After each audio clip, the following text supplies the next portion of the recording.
Someone tweeted me once, would you come to the bedside of a dying child and tell them there's no heaven? I tweeted back, is it a paid gig? I don't care whether you believe or not, what you believe in, who you pray to. Doesn't affect me. I just think that nature is super enough, you know? I don't think we need angels and unicorns. We've got the fucking octopus. That actually exists. 8 legs, 9 brains, 3 hearts and a beak. Make your fucking mind up. What are you doing? The duck-billed platypus, a monotreme. When scientists first found that, they thought it was a hoax because it produces eggs and milk. It could make its own custard. It doesn't, but it could. It could. It definitely could. I do work out a bit. I actually joined a gym. Literally on my road, I discovered. I've got a gym in my house. I got bored with that. But I thought, if I join a gym, if I pay in advance, like pay a year in advance, right, then I'll try and get value for money and that'll make me go. Then I remembered, oh, I'm fucking rich. You know what I mean?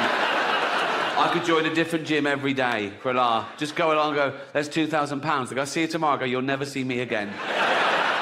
This is a tweet I got from someone. It was all in capitals, which excited me. That's the sign of Twitter madness, mixed with anger. It's great. Your science won't help you when Satan is raping your British ass. And he's got a point. Because if I die and I find myself in hell being raped by Satan, science has pretty much let me down. But it's this last line that he just throws away, makes this the best tweet I've ever received. Your science won't help you when Satan is raping your British ass. I'll be laughing. So he's there too. So he's a fundamentalist Christian who's lived his life by the Old and New Testament. He dies, he wakes up in hell, right? You want to go, oh my God, I'm in hell. Oh my God, why have you forsaken me? I'm in hell, it's the worst place. No, it's for eternity. I'm going to be tortured for eternity. He sees me getting raped, goes, what, he's suddenly over it, is he? His day suddenly got a little bit brighter, right? And like he's not next, right? So he said, I'm getting raped, right, by the devil, right? And he's just there, you fucking atheist stuff, right? And I'm like, yeah, whatever, right? Because I mean, I assume it happens all, it's like an eternity, so I'm, yeah, whatever, go on your fear, right? I might say, watch your hooves on my testicles, and he'll go, why are they so distended? And I go, oh, like you're Brad Pitt. You know what I mean? Sorry, are we talking or raping here? Can we... So he's like, you fucking atheist. He's probably bored, and he fucking atheist every fucking day, like that, right? And his little gargoyle comes up and he goes, Satan. And he goes, what? And I go, yeah, what? And he goes, there's a fundamentalist Christian up here. Fuck this. He'd be on him like a ton of bricks, wouldn't he? So humanity. What is humanity? What are we? Well, we're great apes. Not metaphorically, we're literally great apes.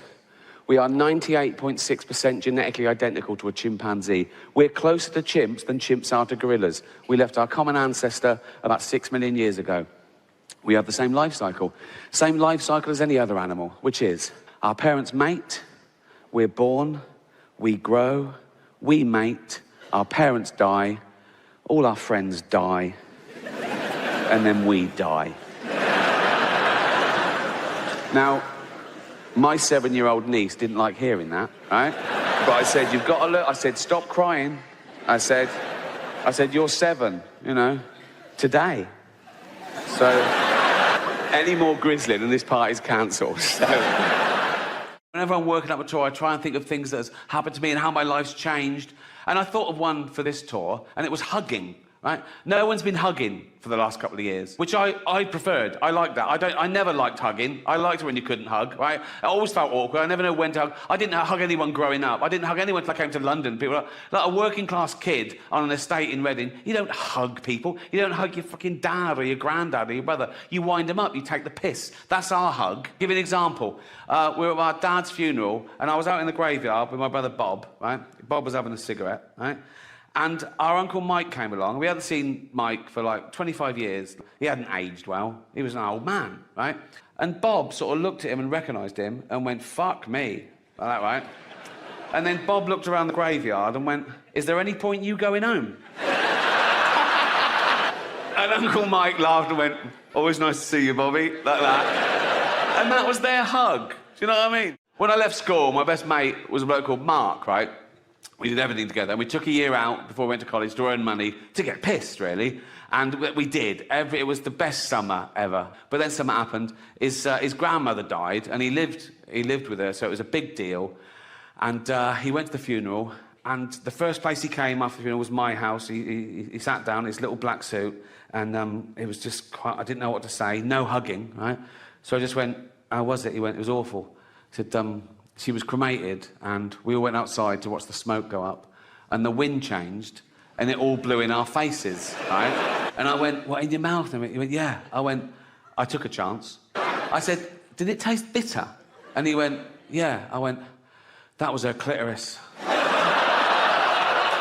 And Mark just went, fucking hell, Rick. All right. And then he started laughing. And we both... And that was our hug. Do you know what I mean? Why doesn't God kill Satan?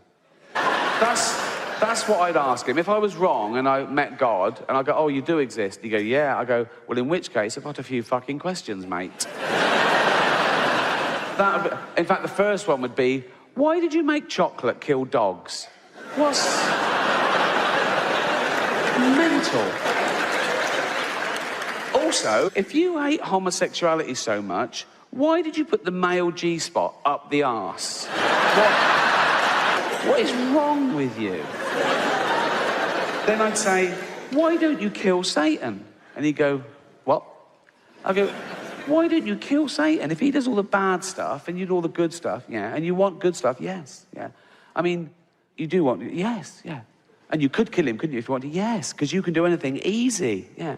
Why don't you kill him then? Because... Shut up.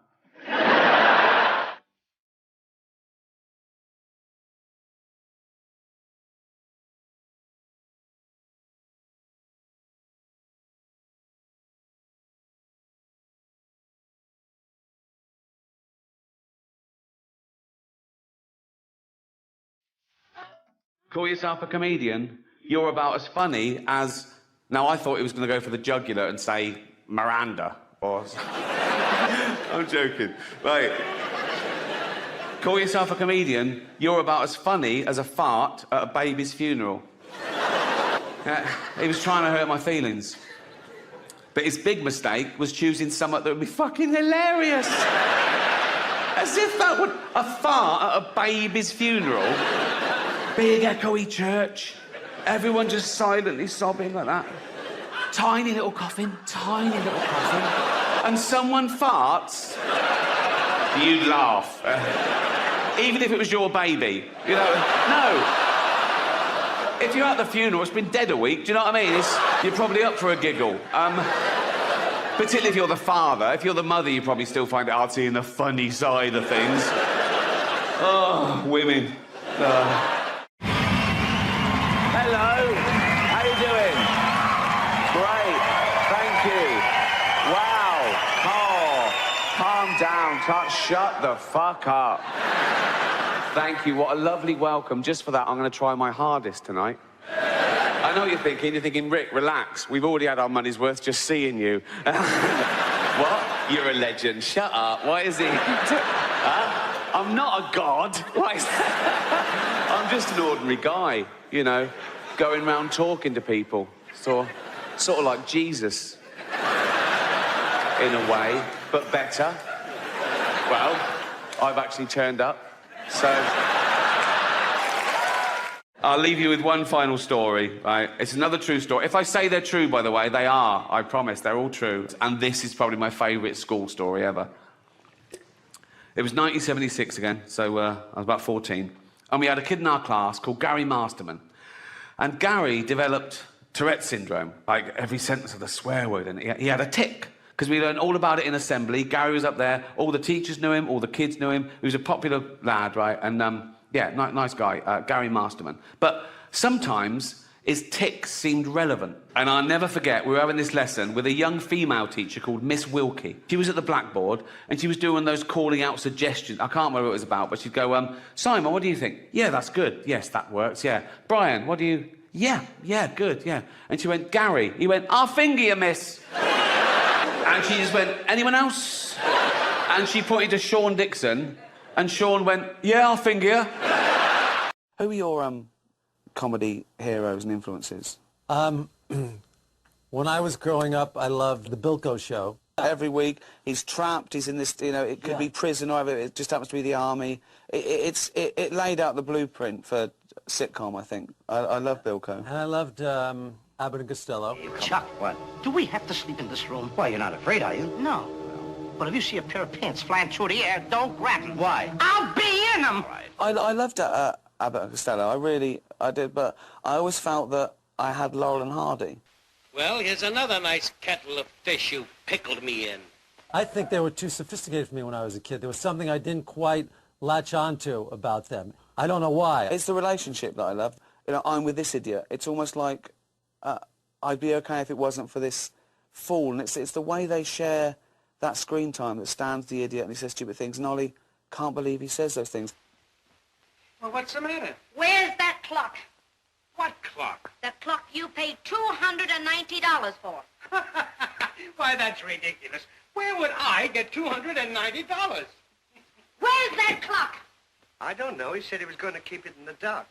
And if I didn't keep my mouth shut, then nobody'd be any the wiser. Oh! Now, why didn't you keep your trap shut?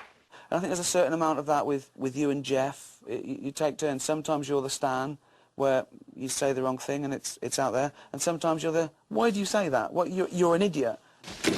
Oh, my God! What are you... Here. Oh, needed this. Susie's here.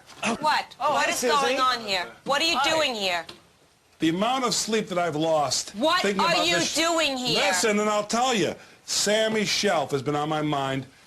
I've always thought the shelf was loose. And you brought Larry to help you with the shelf? I know a lot about shelving. I put up all the shelves in my house. And You put the shelves up in your... I find that hard He knows to believe, a lot Larry. about shelving. No, I put them all up. And I Mr. was just, California I was gonna, Closets over check here out all of a sudden? the shelves here. Look, get the hell... Leave! Jeff, in a way, has a tough role on my show because he's a confidant.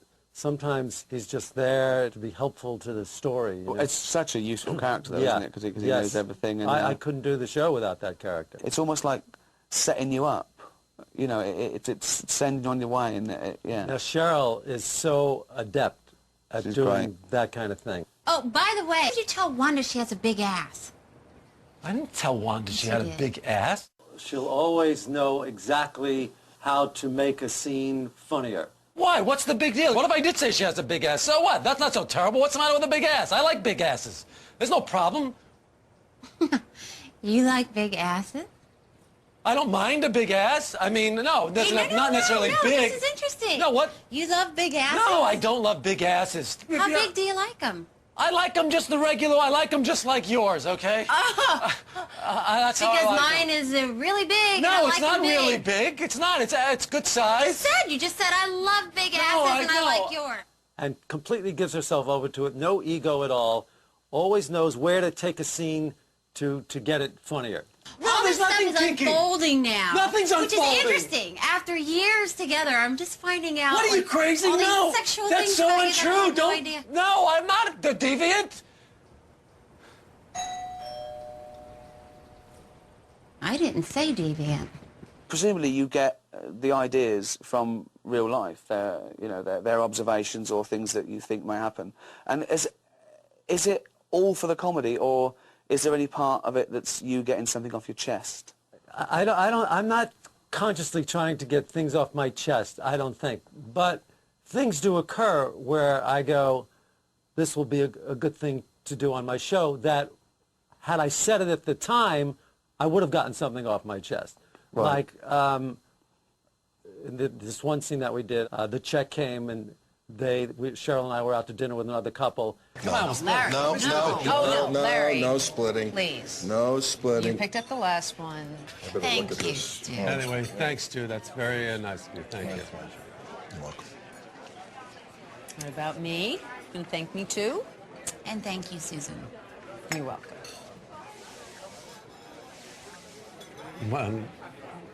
Why do I have to thank you? For dinner that my husband and I treated you to? Oh, I thought he treated me to it. Stu pulled out the credit card and put it down, yes. Yeah. So I thanked him. And he's using our money to pay for it. So you could thank us. We're taking you out to dinner. Well, you can call it our money, but just for the sake of discussion, he's the one who goes to work and earns the money. You don't work.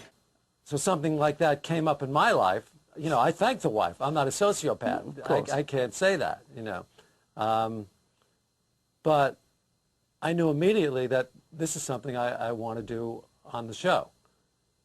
So in that sense, yeah, it is a way to get things off my chest. The trouble is that I have with watching Curb Your Enthusiasm is that I agree with everything Larry says.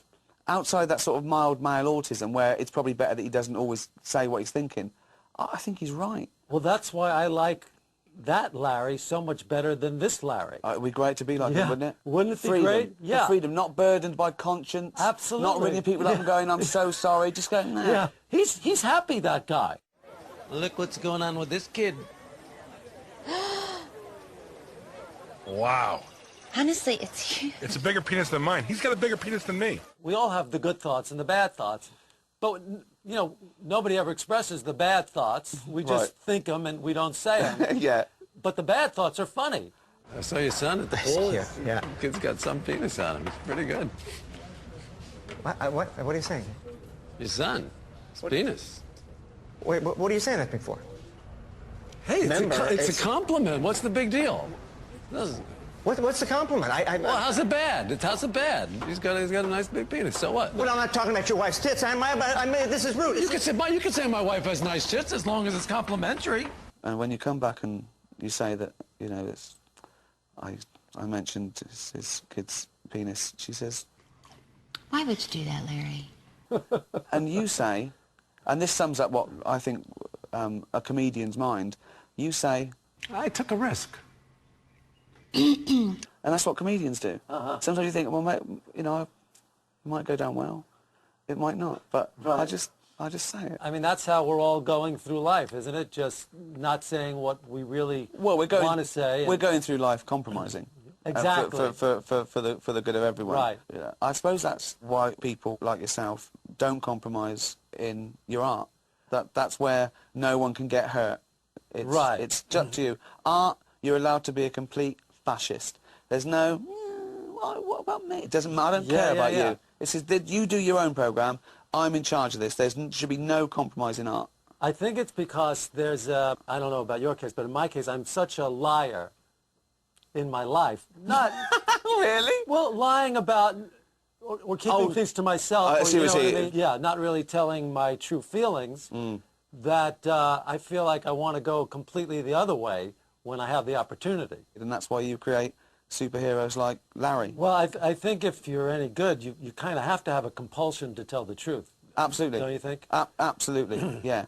And without guilt. Yeah. This is guilt-free truth. Comedy. Yeah. I think.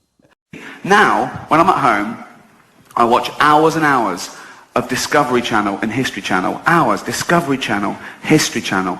Ask me anything about sharks and Nazis. Round of applause there for. They're not as bad as a lot of people make out. Sharks, I mean. Nazis, awful.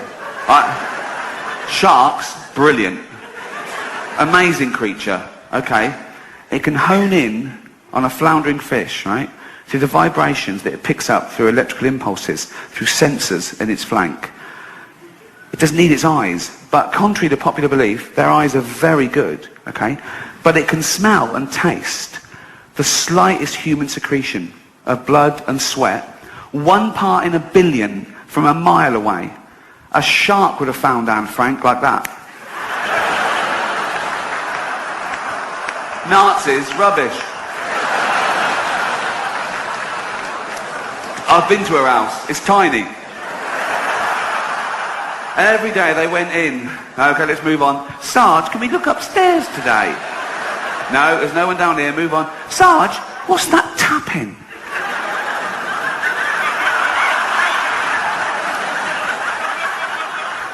She had time to write a book, for Christ's sake. Well, it ends a bit abruptly and no sequel. Lazy. No, but... Not a traditional subject for comedy, the old Holocaust. But I will say something about the Holocaust, and I'm sticking my neck out here, but in my opinion, I blame Adolf Hitler. He was the ringleader. Old Adolf. That name's died out, hasn't it? He killed that dead, didn't he? No one's calling their kid Adolf nowadays. No little Adolfs going to school. Loads of Brads and Angelinas, but no, look, you don't hear the teacher doing the register. Brad here, Angelina here, Adolf here. I do that quick so no one can take a picture of me doing that. No, but people make excuses for him. People say, oh, he was stupid, he was easily led, he didn't mean that. What do you mean he didn't mean that? They say, oh no, he was influenced by the political philosopher Friedrich Nietzsche, right? Because Nietzsche wrote this paper talking about a Superman. He said, not all men are born equal. And Hitler misinterpreted this and went way too far with it. And think of that. You're a great scholar, you've done this work, and you get a call from the Führer. And the Führer goes, all right, Nietzsche. Yes. Yeah, good, what do you want? He goes, just read your book. What do you think? Love it. Love all that, man and Superman, not everyone's equal, kill all the Jews. Sorry? Not everyone's equal, so kill all the Jews. I didn't like that. I read between the lines. I didn't mean that. That's terrible. You haven't been killing. You haven't been killing Jewish people, have you? What?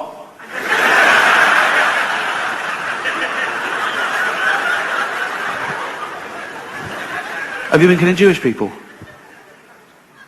Yeah. Yeah.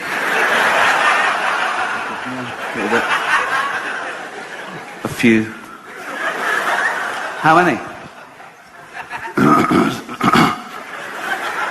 6 million. 6 million? That's all, I won't do any more. Leave it at 6. That's terrible, I won't do any more. Stay for dinner? Well, I will, but be careful in future. I will. Are you writing any other books? Well, I am, but I'm scared to tell you about it. I won't do anything. What's your new book called? My new book is called The Gypsies. Do we need them, Mum? Cheers. No, don't applaud that. We shouldn't talk about such things. It's not like we're in peace times now, is it? There's a little thing going on in a country called Iraq, which is not my favourite war. My favourite war is... oh, there's so many. They're good for different reasons.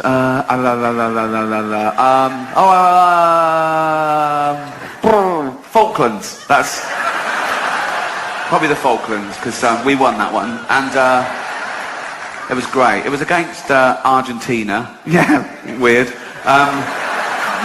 We're going to war with Argentina. All right, okay, fair enough. Yeah. But the reason it's my favourite war is that it was a range war, and what that means is the Argentine guns could fire 9 kilometres. The British guns could fire 17 kilometres.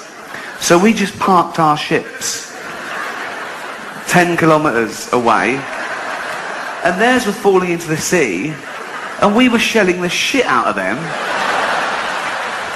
It's the war equivalent of holding a midget at arm's length. And he's flayed it, and you're just kicking him in the bollocks like that.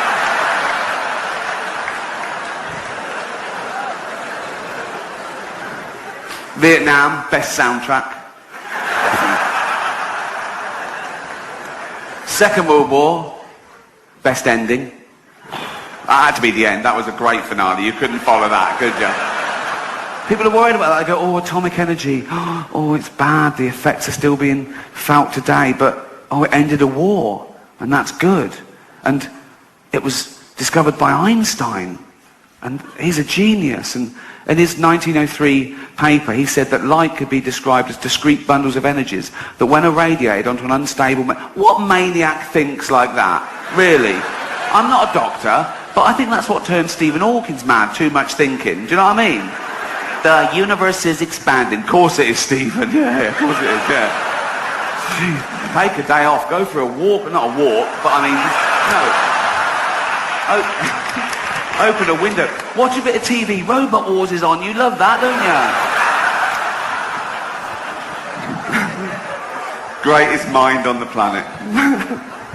People say, oh, we should never go at Stephen Hawking. Oh, he's a genius. He's not a genius. He's pretentious.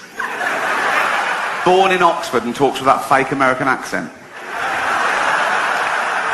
When we're discussing things like, oh, what do the audience expect or what do they want, there's something in me that says I don't care. It's not up to them. It's not up to them. I'll do exactly what I want, and that, you know, then you come. And, if you didn't like it, I don't care. Yeah, don't come and see me again. Don't ever come and see me again. I think as long as that's because I just don't want to be judged. I really don't want to be judged. Well, every year I get rid of, I don't know, 10 or 20%, and I add, and so it's every 5 years or 4 years. I don't really keep track of it.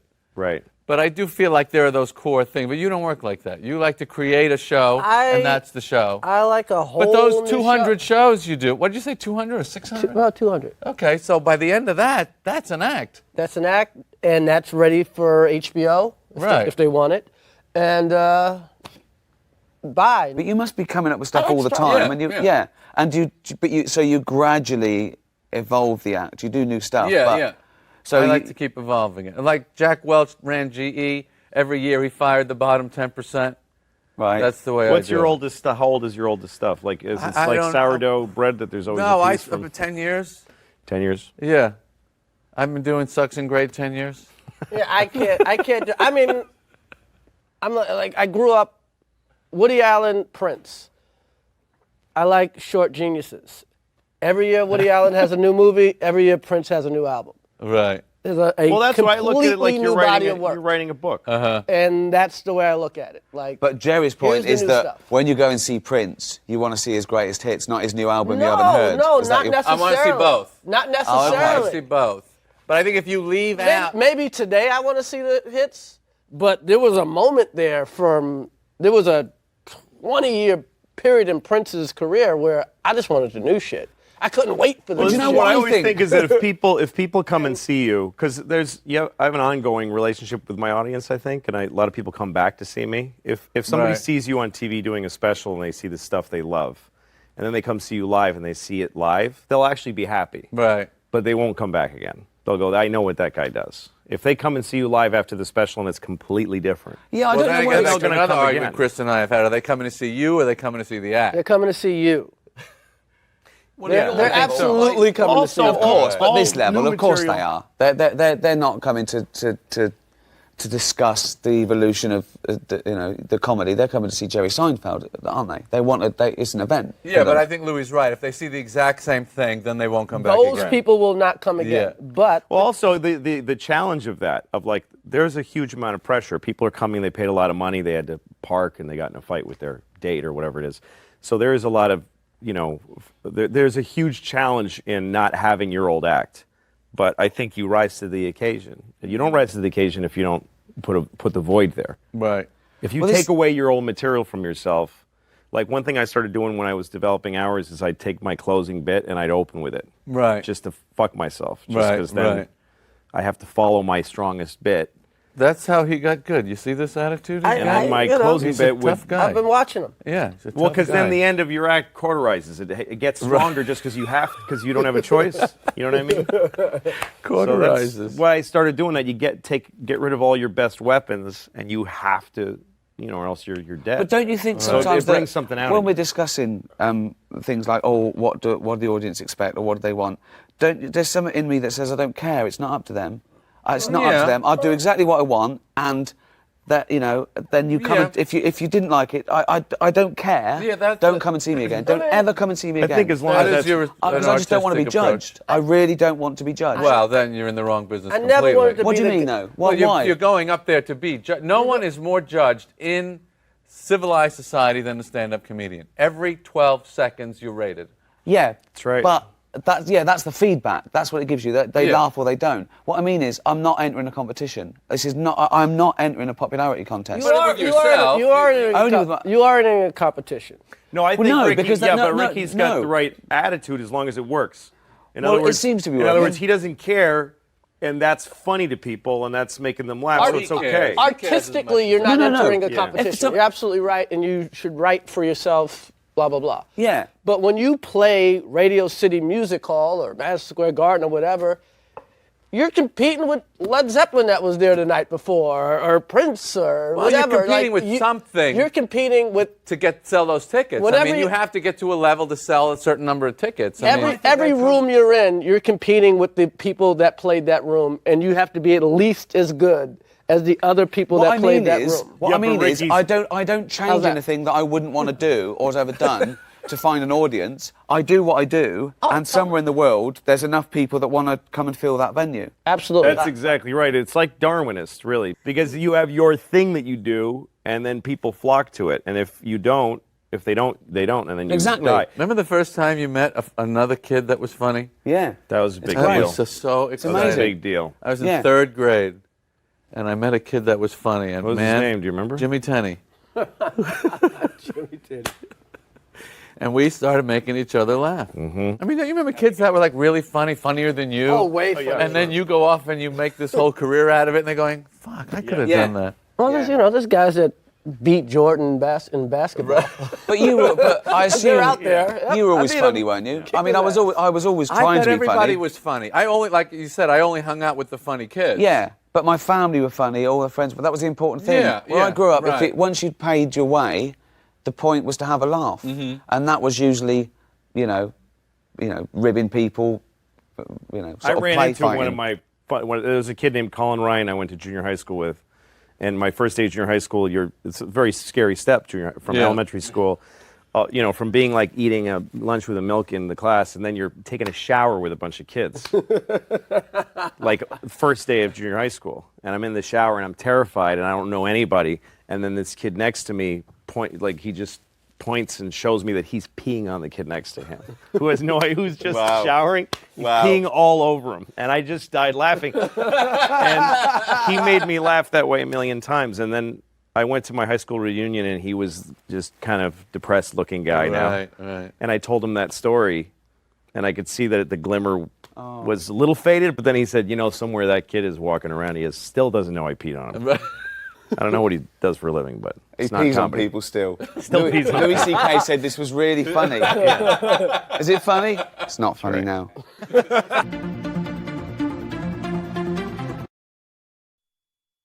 Hello, and welcome to this DVD extra. I suppose it should be called Meet Karl Pilkington II. We did a little bonus feature for my politics DVD, where we talked about politics, obviously, and that sort of introduced you to the world. That was put on YouTube, and it's had like 1 million hits. So I think it's time we did that again, but around science, a subject that, if possible, you know less about than you did about politics, in a way. I reckon I do know more about science. What is science? It's in everything, isn't it? Can't avoid science. It's interesting because people who believe in God say that about God. He's in everything. No, but this is like proper. This is, if people want to believe in God, that's all right. But science is, without science, we wouldn't have any of this. Well, it's almost the antithesis, isn't it? That if you believe in the magic of, God and all his impossibilities and the illogical, and that's science looks at hard empirical facts. See, all that went right off my head. I'm into science. I'm into the weird science. I like the fun of it. There's a lot of fun in science. Let's start at the beginning, the Big Bang. Okay, here, what do you think of this? An atom, right,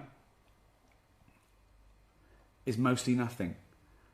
One analogy is it's like a fist in the Albert Hall. So an atom, the size of the Albert Hall, the matter part of it, okay, the nucleus would be a fist. The rest is space, okay? That's one thing. With a fly buzzing around it as the electron, just a Yeah, that's a great. charge. Now, when we look at it on that scale, it's easy to understand that all matter that exists, everything in this universe, was once in the space many, many times smaller than an atom. Yeah, it doesn't make any sense. That doesn't. No one, most people watching this are going, I don't get that. My head hurts. What else is on? Everything in the universe could be crammed into the tiniest thing imaginable, and that was sitting there in the beginning of time, right? 15 billion years ago, right? And then it expanded into a universe in a few minutes. But was there minutes then? No. So we don't know then. We don't know how long it took. Not that it matters, I'm not bothered. It's here now. And that's what I'm saying to you. It's all amazing, that. The Big Bang thing. I've said to you, was it a Big Bang, or was it just because there was nothing else there to drown out the noise? At the end of the day, it's that whole thing, innit? The noise. Was there even a noise if no one's there to hear it? Don't be worrying about all that stuff. Leave it to Stephen Hawking to do it. Of course he can sit there and think about it. He's got nothing else to do. Let him get online. Oh, it's great to think. I like thinking, but my world's too busy. I've always got to be doing other things. He's sat there just thinking. I'd be the same if I was in his shoes. Exactly the same. Thinking. But he's done that much thinking. He's thinking about things now he doesn't need to think about. Pack it in, Steve. Have a rest. Play Pac-Man. Do whatever. Just do something else. Stop worrying about the Big Bang. He's wasting his life thinking about something that doesn't matter. We don't need to know the answer. He's wasting his life thinking about something that doesn't matter. Good. It doesn't matter, does it? In your life of things that matter, where would you put the Big Bang? No, but then where do you we're draw not here the for line? long enough. Well, we're not here for long But then enough. nothing matters then, does it? So It does, yeah. What Things does? matter. What matters? Well, keeping people happy. Okay. You know, looking after people. So keeping them happy could be giving them life-saving drugs, or feeding a starving world, or letting someone become mobile that was otherwise immobile. And that's fine. But you're talking about space. When did it start? Where does it end? It doesn't matter. It really doesn't matter. You know, it goes on and on and on and on. We know that. Atoms, they're not getting in the way. Stop worrying about them. I read something about some scientists trying to smash one up. What for? They're not in the way. If they were big and I kept bumping into them, I'd smash them up. Break them down. Gravel. Make gravel out of them. Make atoms so tiny that they're only gravel. No, but what I'm saying is it's not an issue. And Right. there's loads of problems in the world. There is loads of problems. You mentioned them all, the starvation, all that. And someone's faffing about with an atom. That isn't going to sort anything out.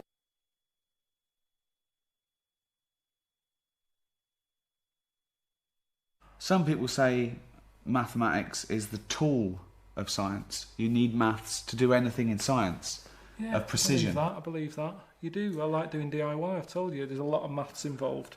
Accuracy. Right. That's fine. Okay, just taking it slightly even more accurate than DIY. Microsurgery, putting a man on the moon, the figures had to be... Pointless. Yeah? Yeah. Again, you see, if we didn't have the numbers, that wouldn't have happened. But all we've done is create something else we didn't need because of something else we've got. We didn't have to put man on the moon. What was he doing? What did he do? Nothing. Has he been back? No, he hasn't. He didn't enjoy it. No one else has gone up there. The only reason, the thing that I've thought of recently when I thought that would be good to go into space again is to get rid of rubbish. That's what I'd do. They're always going on about landfill and everything. It's not good. We can't get rid of all this. Shoot it up there.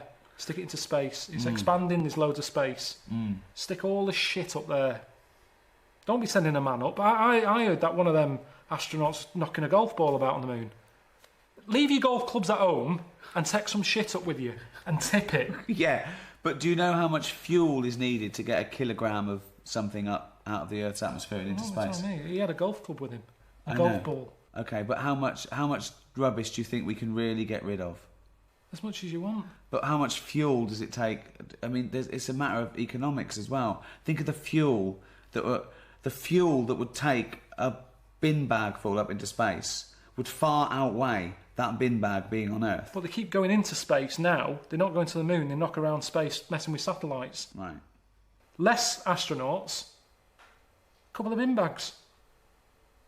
Chuck some shit up there, and what's good with it is it won't break up. It'll just keep circling. And up there, then, space isn't space anymore. It'll be like a museum, because there'll be old stuff from years ago. At the moment, we don't save anything, do we? It's all about recycling. Everything's destroyed. There's no evidence of the past. Go into space, it'll be like Antiques Roadshow of shit from the years gone by. Right. I'd like to see this episode. That's mental, Karl. It's not mental. It is mental. How would you get the rubbish up there?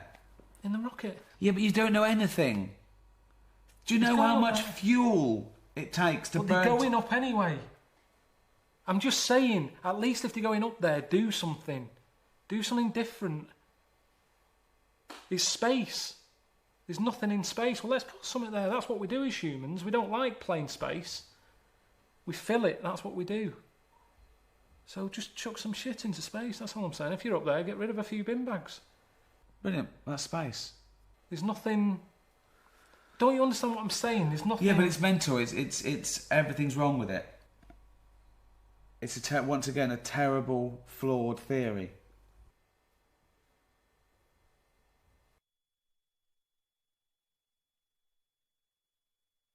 Time machines, they're funny. That's science. Well, we're sort of going into the future, aren't we, all the time, by every definition? every day we are, yeah. Exactly, yeah. But I'm talking about people want to do big leaps, don't they? Yeah. I met a scientist once, you know, that old fella I met, proper scientist. He said he'd love to get in a time machine. Patrick Moore? No, Wolf. Heinz Wolf. All right. I met him, he said, I'd love a time machine. Where would he go, back or Yeah, forwards? back. He said he wanted to go back, because he asked me, he said, where do you want to go?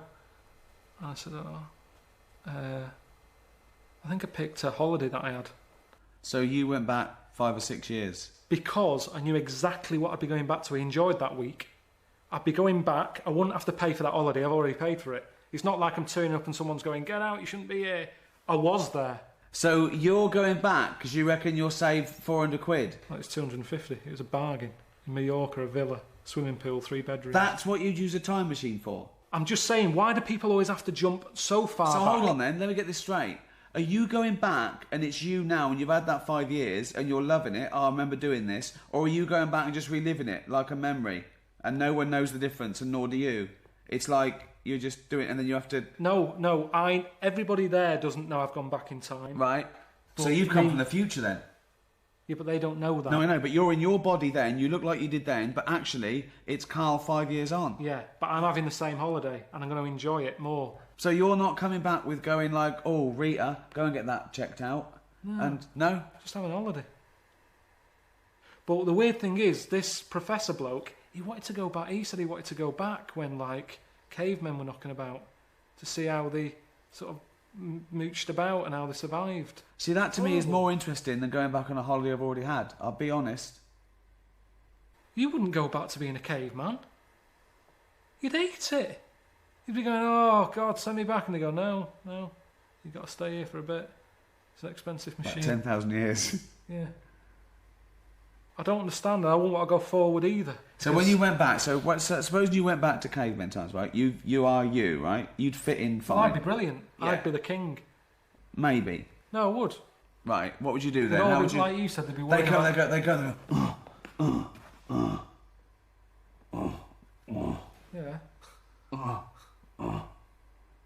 Right. Slightly different, isn't it? No, it's not. It's exactly the same. We haven't changed bodily. I've got a pair of pants on. Right. So you go back naked so you'd fit in? No. Because I'd look all pale and... No. You wouldn't go back naked.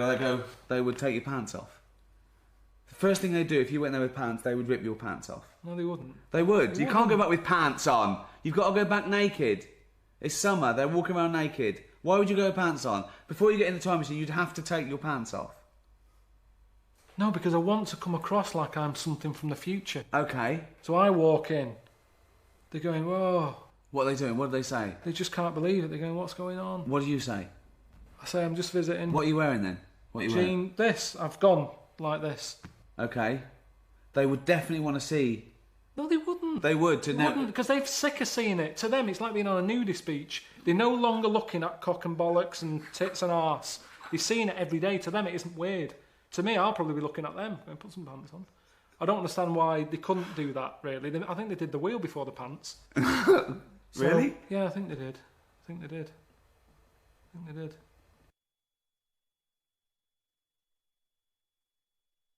Biology. The life sciences. Isn't it amazing that we're here? That anything is here? That we're having a chat now in front of these cameras for a DVD extra. And we started off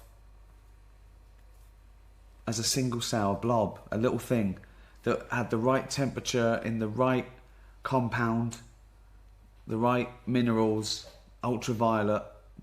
A little thing happened. This little nucleus. It was just a cell. Okay? But I don't like thinking about that. And then it divided, then it Yeah. got a skin, and then... Yeah. I don't want to know, when people get in touch from Friends Reunited, I go, that was 20 years ago, I don't want to know. Right. So I certainly don't want to know about 30 million years ago. Okay. I want my little time zone that I'm Right. born, I live, and I die in.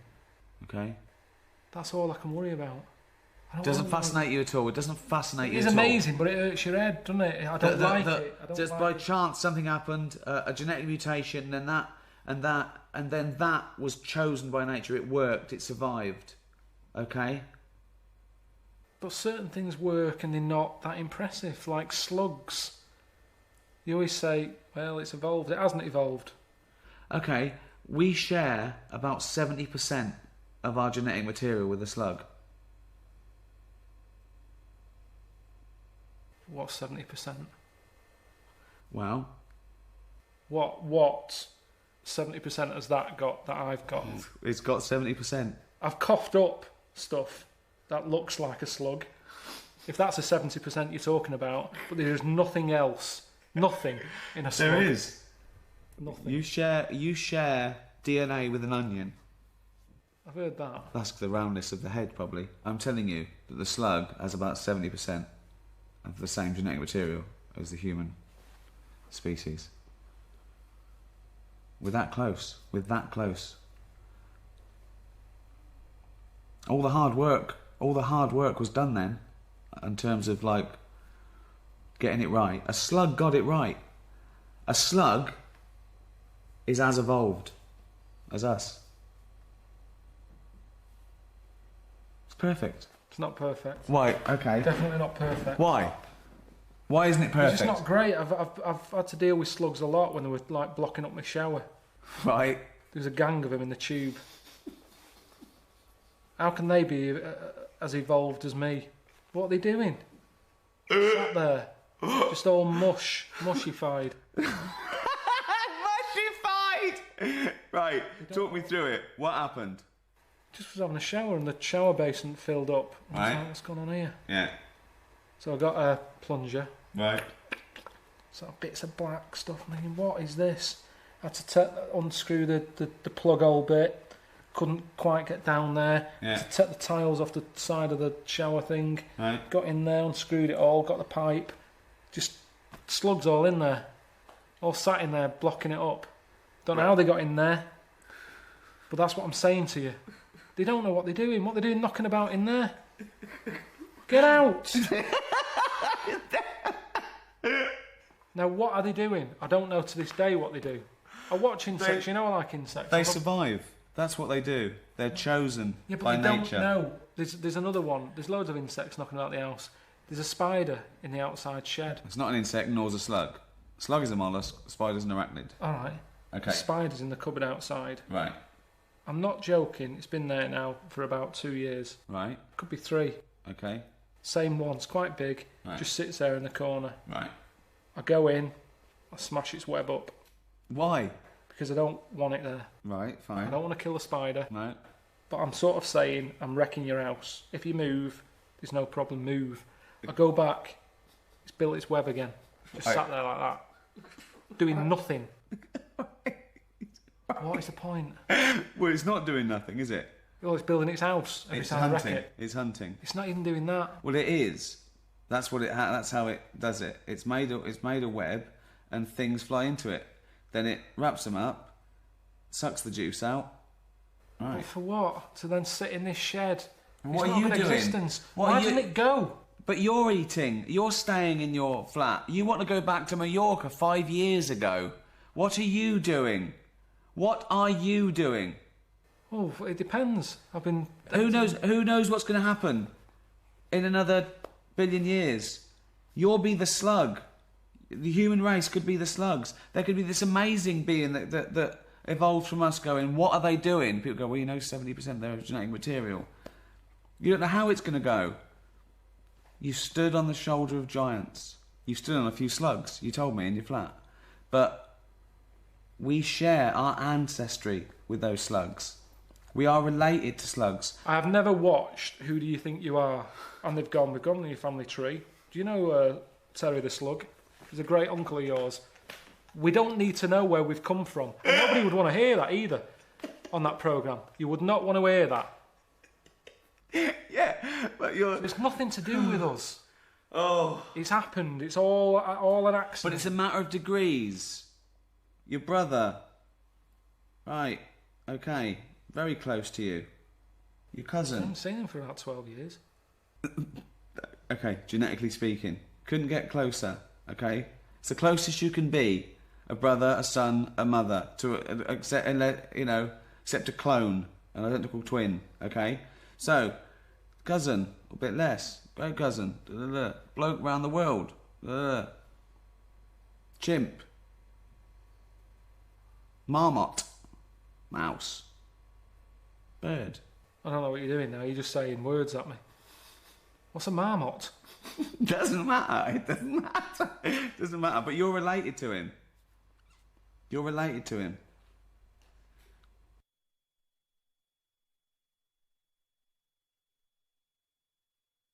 With all our evolution, now we can sit around doing Sudoku and inflaming our mind and inventing art and stuff. So I want to use scientific method. Let's use a bit of logic, okay? I'll give you a couple of conundrums because I want to see how you've evolved, okay? There's two children sitting on a bench. Yeah. Okay? Okay? Ready? Yeah. Okay. There's a boy and a girl.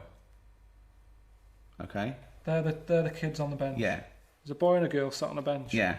The blonde-haired child Yeah. says, I'm a girl. Right. The brown-haired child says, I'm a boy. At least one of the children are lying. Which one's the boy and which one's the girl?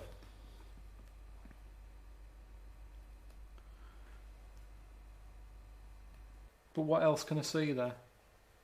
Can We I tell can't- by the way they look, or am I blind? No, you can't see. I'm blind. Yeah, you can't see. I'm telling you. This is all the information you need. And they actually sound, I can tell by voice. No, you can't. No, you can't. I'm telling you, okay? So hang on. Say Two say children this is sitting on your- a bench, right? You've come to me. I haven't seen these. No. And I've not heard them. You've come No, to me and yeah. said, I've just been in the park. Yeah. Say again. I've just been in the park. Yeah. And I've seen Yeah. a lad and a girl. One had brown hair, one had blonde hair. Yeah. The blonde-haired child said, I'm a girl. Yeah. The brown-haired child said, I'm a boy. At least one of them is lying. Which one's the girl and which one's the boy?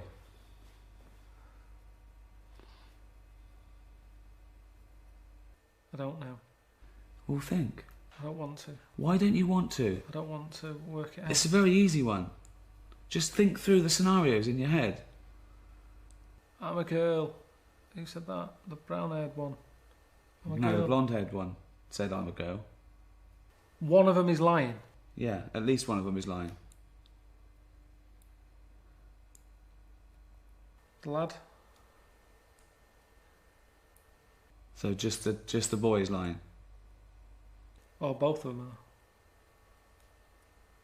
Well, they've got to be both lying, haven't they? Why? Because there's a boy and a girl there. One of them's saying they're a girl, one's saying they're a boy. Yeah, so if one of them's lying... But they're both lying. They have to be both lying. So the blonde-haired kid's a boy. Right. See? But what are you doing with that? Because it trains the mind to think logically, to think through it. That's imposing a scientific method. But the greatest thing I learned when working for the AIDS charity was that this is the best leaflet in the world. Okay? This is a real flyer that came round, issued by the Terence Higgins Trust. Okay? It came round the university I worked at in about 1989. Okay? And it was aimed at the last demographic of gay men who still weren't taking precautions. They treated HIV like an occupational hazard, and they were militant against the disease, but they wouldn't take precautions. So it's aimed at that last tiny demographic, so it's very hard hitting. The front cover is a bunch of bananas with the word fuck. I don't know why, And it's basically a 10-point plan of health advice to not contract HIV. And this is the title of this flyer. You know it's going to be good when this is the title. Okay? Ready? You know, you don't always have to have anal sex. It's good to know, isn't it? Think of an old couple in a doctor's waiting room. Just looking through Reader's Digest, and she goes, oh, what's this? Oh. You know, you don't always have to have anal sex. See, I fucking told you. Okay, and it's basically 10 suggestions of alternatives to that little act. Okay? I'll just read some to you. Number 1. Okay, this is real. Okay. Number 1. Why not? Always starts the same. Why not? Okay. It's a soft sell. They're not pushing it on you, but... Okay. Number 1. Why not just jack each other off? Look at that. I've got the new flyer, Larry. What does it say? Well, let's have a look, shall we? Let's do one now. Okay. No more up the arse for us. Number 1. Why not just jack each other off? All right. Oh.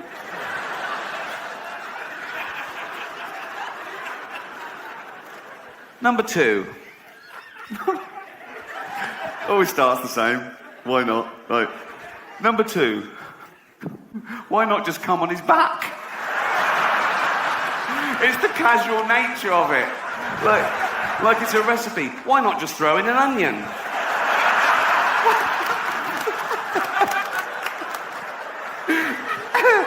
Imagine going to the doctor. Hi, doctor, I'm a gay man. I'm in a relationship, but I'm worried about the threat of HIV. Is there anything I can do?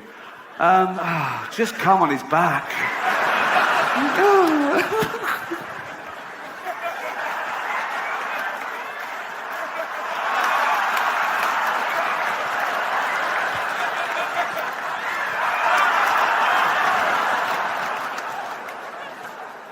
Number 3. Number 3. Oh, so I used to read this out to everyone I met, and they'd be laughing at number 1 and 2. I'll get number 3, I'd go, hey. Number 3. Why not just come in his hair? Not the hair. Not the hair. On the back, sure. On the back, go on. On the back, go on the back. Where are you fucking aiming that? No. Not on the hair, no, there. There. I don't trust you, I'm putting on a shower cap.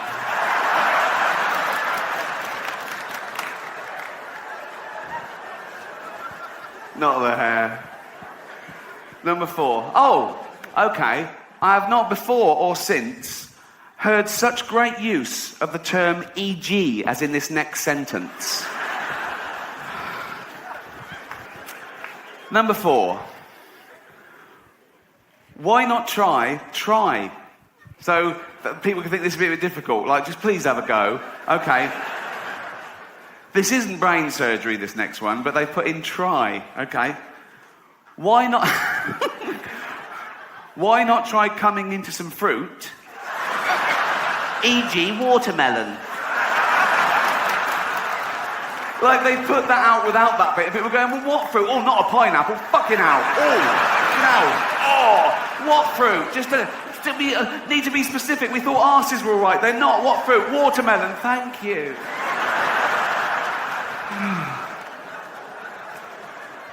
And on and on. Okay. I want to just skip ahead to number 10, okay?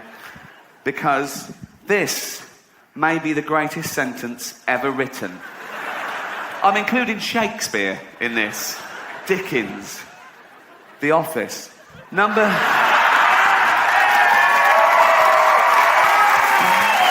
Thank you. Are you ready for this? Number 10, okay? Now, I think the bloke writing these was struggling by now. I think he'd gone into his boss and said, I've done it, I've come up with 9. The boss went, oh, we need 10. Really?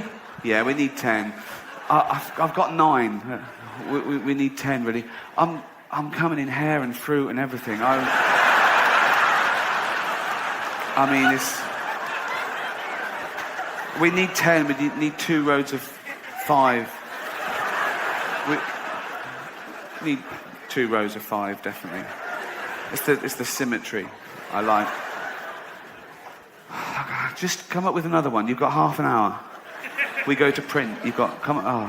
So he went back in and he came up with number 10 at 1 minute to 6, I think. Okay. Number 10.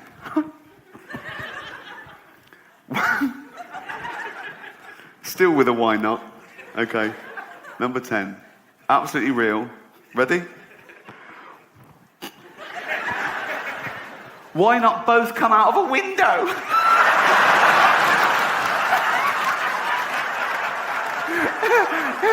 It doesn't even say if it's a first floor window.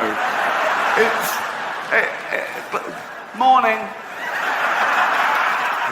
No, this is number 17. Number 19's down. Thank you. Morning. That's why it's my favourite leaflet of all time. Thank you. Think of adopting for a while a little third world child, because that would tick all 3 boxes, wouldn't it? You know? You think of it like, 1, I wouldn't be adding to the population problem. I'd be alleviating an existing problem. A young kid born through no fault of his own into abject poverty. He would have died without me. I can literally save his life and give him a great upbringing, right? 2, he would be grateful, wouldn't he? He'd want to pay me back, wouldn't he? Particularly if I let him know that all the other kids in the village, they weren't so lucky, they didn't make it out. I'd tell him that early on, so he really bucked his ideas up, right? I'd go, Tundi, come here. Yeah. Go and pop a shirt on, you're not in Africa now, mate. That's better. Yeah. Tundi, yeah, water straight out of a tap, innit? Yes. No, it's not free, it's Hampstead. Yeah, of course it's safe. Safe. Fresh drinking water. Have as much as you want. Have a bucket full. Straight out of that fresh drinking water. There you go. Go and clean the car. Go on. The world got to see James Corden as a fat pussy. He was also in the movie Cats, but no one saw that. And the reviews, oh, shocking. I saw one that said, this is the worst thing to happen to cats since dogs, right? But Dame Judi Dench defended the film, saying it was the role she was born to play, because she... I can't do this next joke. Because she loves nothing better than plonking herself down on the carpet, lifting her leg and licking her...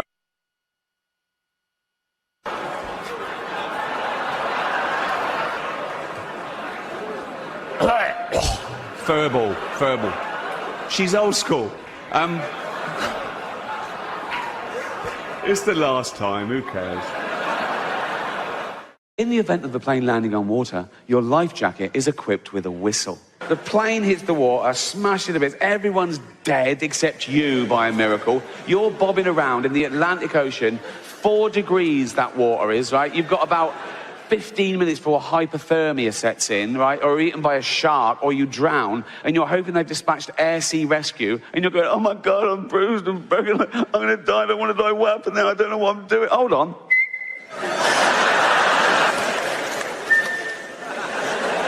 Now, I don't know if you've ever been in a helicopter. Of course you haven't, right? But they're f***ing loud, right? It's like having your head in a washing machine. It's like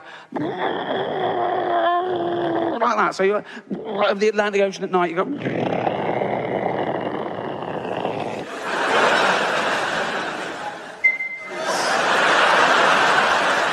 gonna happen. Out there, well done, Winslet. I told you, do a Holocaust movie. The awards come, didn't I?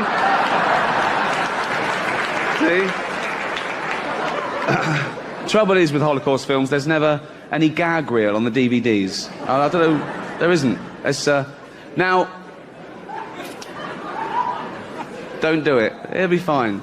Don't. Sitting at home, just reading the newspaper. This little girl comes running in. She's only 6. Hello, darling. Hello, Daddy. You've been playing? Yeah. In the park? Yeah. With your friends? Well, until the man came along. Till the man came along? Yeah, a man came along, and he asked my friends to leave, so it was just me and him. Darling, come over. Whatever happened, none of it was your fault, okay, darling? None of it was your fault. But tell Daddy every detail. What happened? He took me behind a tree so no one could see what you were doing. Oh, God, darling, and then what happened? He took my dress off. Oh, God, what happened next? What happened? He took his thing out. Oh, God, darling, and then what happened? Nothing, that was it. Oh, well, make something up.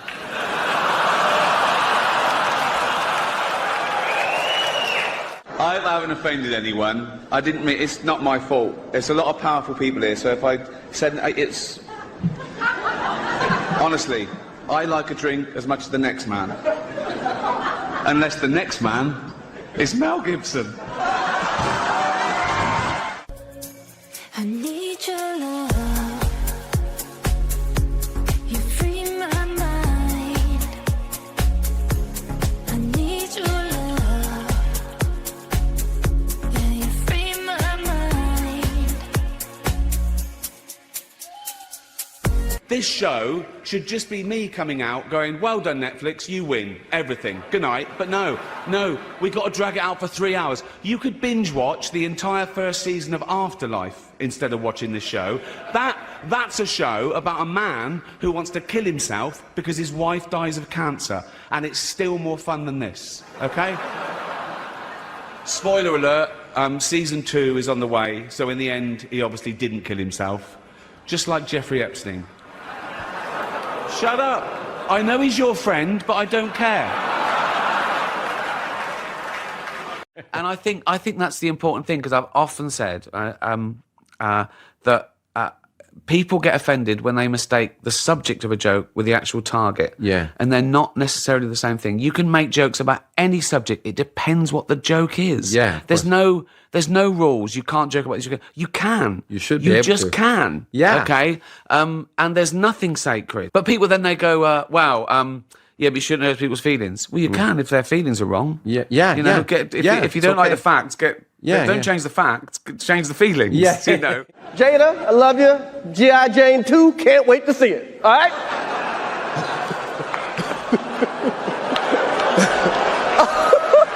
Uh-oh, Richard.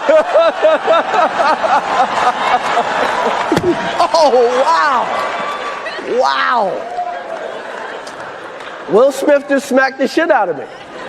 How arrogant are you to think that you deserve to go through life with no one ever saying anything that you don't agree with or like? I want people to stop saying that joke's offensive. Yeah. I want them to start saying I found it offensive, because you've got to own the emotion, because that's all it is. You're just telling me how you feel about it. Yeah. There's nothing intrinsically offensive about this joke. Keep my wife's name out your f***ing mouth. Wow, dude. Yes. It was a G.I. Jane joke. Keep my wife's name out your f***ing mouth. I'm going to, okay? That was a greatest night in the history of television. Okay. Vì bản chất của các cây mồng tơi này là nó đẻ nhánh rất chi là nhiều các bạn nhé. Các bạn cứ cắt nhánh này thì nhánh kia nó lại đẻ theo những khe lá rất chi là tiện. Nếu các bạn mà trồng ở nhà thì các bạn trồng trên những thùng xốp thì các bạn phải khoét lỗ ở dưới cái chôn thùng xốp. Đấy, thì các bạn cũng cấy cái cây này vào. Đấy, là các bạn cứ chịu qua tưới là cũng tiện cho các bạn lấy rau ăn hàng ngày, rất chi là tiện, có phải không? Như các bạn quan sát cái cây mồng tơi mình đang cầm đây. Đấy, thân thì cũng rất chi là mềm mà non dài. Đấy, lá thì có hình tròn. Đấy, và rất chi là dày lá các bạn nhé. Đấy, dày lá và rất chi là non.